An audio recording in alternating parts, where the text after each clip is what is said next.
ഇത് എന്തെങ്കിലും തരത്തിൽ സംശയമോ വ്യാഖ്യാനിച്ചതിലെ പിശകോ മറ്റോ ആണോ? നോക്കൂ, കേരളത്തിലെ UDF മുന്നണിയോട് തെരഞ്ഞെടുപ്പിന് മുൻപോ ശേഷമോ ആരും കേരളത്തിലെ ഒരു സ്ത്രീയും പോയി പറഞ്ഞിട്ടില്ല ഞങ്ങൾക്ക് സൗജന്യം വേണമെന്ന്. ഇത് ഇന്ദിരാഗാന്ധി, രാഹുൽ ഗാന്ധി ഇവിടെ വന്ന് പ്രഖ്യാപിച്ചതാണ്. അതിനവർ പേരിട്ടത് അവരുടെ ഏറ്റവും ശക്തിയായ സ്ത്രീ നേതാവിനെയാണ്. പ്രിയദർശിനി പദ്ധതിയായിട്ടാണ് അവരത് നടപ്പിലാക്കിയത്. മാത്രമല്ല, തെരഞ്ഞെടുപ്പിന്റെ പ്രചാരണ സമയത്ത് ഗവൺമെന്റ് ചിറയിൻകീഴ് രമ്യ ഹരിദാസ് അടക്കമുള്ള നേതാക്കൾ പ്രിയദർശിനി പരിപാടി നടത്തിയിട്ട് തെരഞ്ഞെടുപ്പിൽ, അതായത് പ്രചാരണത്തിൽ തെരഞ്ഞെടുപ്പ് ചട്ടലംഘനമാണ് എന്നതടക്കം കാര്യങ്ങൾ ചൂണ്ടിക്കാണിക്കപ്പെട്ടിരുന്നു. അത്രമേൽ അഭിമാനത്തോടു കൂടി നടത്തിയ ഒരു പദ്ധതിയിൽ ഇപ്പോൾ തള്ളിക്കയറുന്നു എന്നൊക്കെയാണ് പറയുന്നത്. ഇവിടെ ഈ പറയുന്ന ദാരിദ്ര്യം അഭിനയിക്കുന്നു എന്നാണ് പറയുന്നത്. എങ്ങനെയാണ് അതിനെ ന്യായീകരിക്കുക?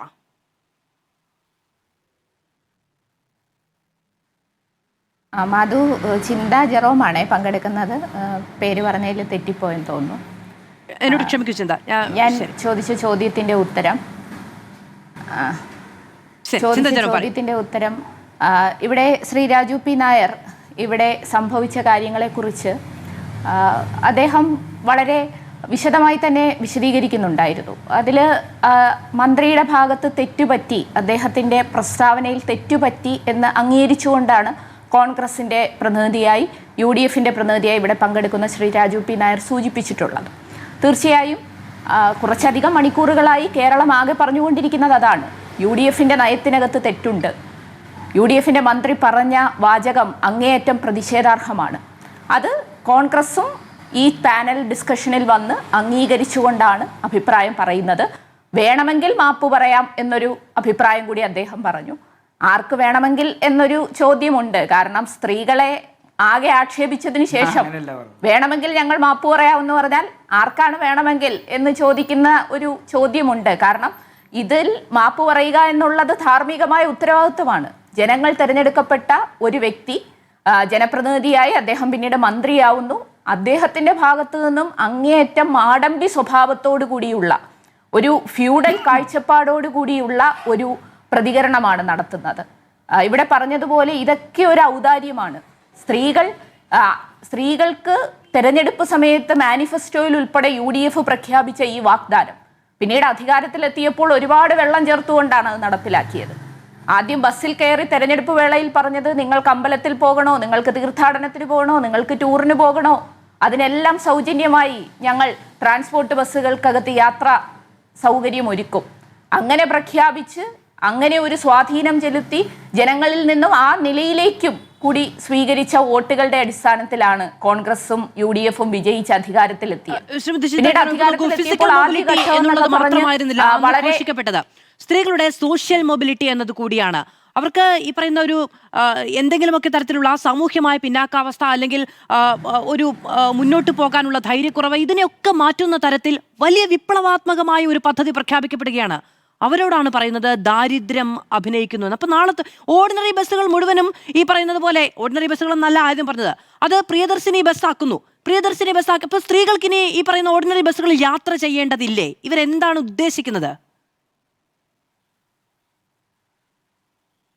അത് തന്നെയാണ് ചോദ്യം. അതായത് പ്രിയദർശിനി, ഇന്ദിരാ പ്രിയദർശിനി എന്ന് പറയുന്ന വളരെ പ്രഗത്ഭയായ ഒരു വനിതാ നേതാവിൻ്റെ പേരിട്ടുകൊണ്ട് ആരംഭിച്ച ഒരു പദ്ധതി, ആ പദ്ധതി എന്ന് പറയുന്നത് ഒരു ക്ഷേമ പദ്ധതിയായിട്ടാണല്ലോ നടപ്പിലാക്കുന്നത്.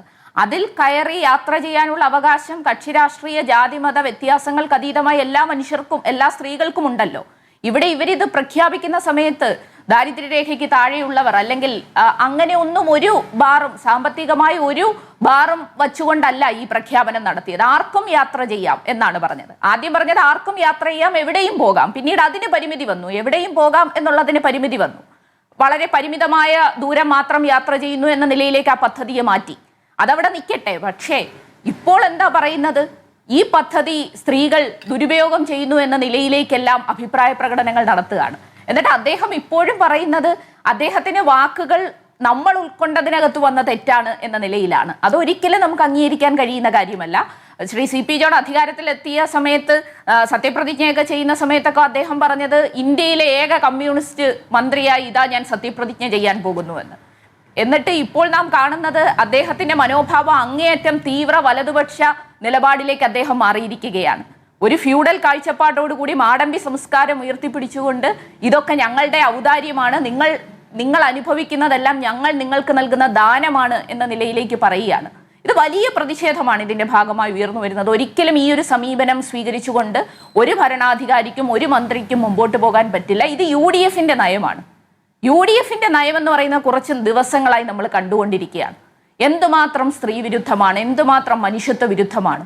പ്രളയമുണ്ടാകുന്ന സമയത്ത് ഹെലികോപ്റ്ററിൽ അമ്മായി അച്ഛനെ കാണാൻ ആപ്പിളും ഓറഞ്ചുമായി പോയതിനെ കുറിച്ചൊന്നും ഈ അവസരത്തിൽ ഞാൻ പറയുന്നില്ല, അത് മറ്റൊരു വിഷയമാണ്. പക്ഷെ അതാണ് UDFന്റെ നയം. അതിന്റെ പ്രതിഫലനമാണ് ഇവിടെ ഒരു മന്ത്രിയിലൂടെ നാം കാണുന്നത്. അപ്പൊ മുഖ്യമന്ത്രി സ്വീകരിക്കുന്ന സമീപനം ഇത് തന്നെയാണ്. മുഖ്യമന്ത്രിയുടെ മന്ത്രിസഭയിലുള്ള ക്യാബിനറ്റിലുള്ള ഗതാഗത വകുപ്പ് മന്ത്രി ഇതുപോലൊരു സമീപനം സ്വീകരിക്കുന്നു. ഈ UDFന്റെ പൊതുവായ സമീപനം കുറച്ച് മാസങ്ങളായതേ ഉള്ളെങ്കിലും അധികാരത്തിലെത്തിയതിനു ശേഷം വലിയ തോതിൽ മനുഷ്യത്വ വിരുദ്ധമായ സമീപനം പ്രസ്താവനകളിലൂടെ, വാക്കുകളിലൂടെ പുറത്തു വന്നുകൊണ്ടിരിക്കുകയാണ്.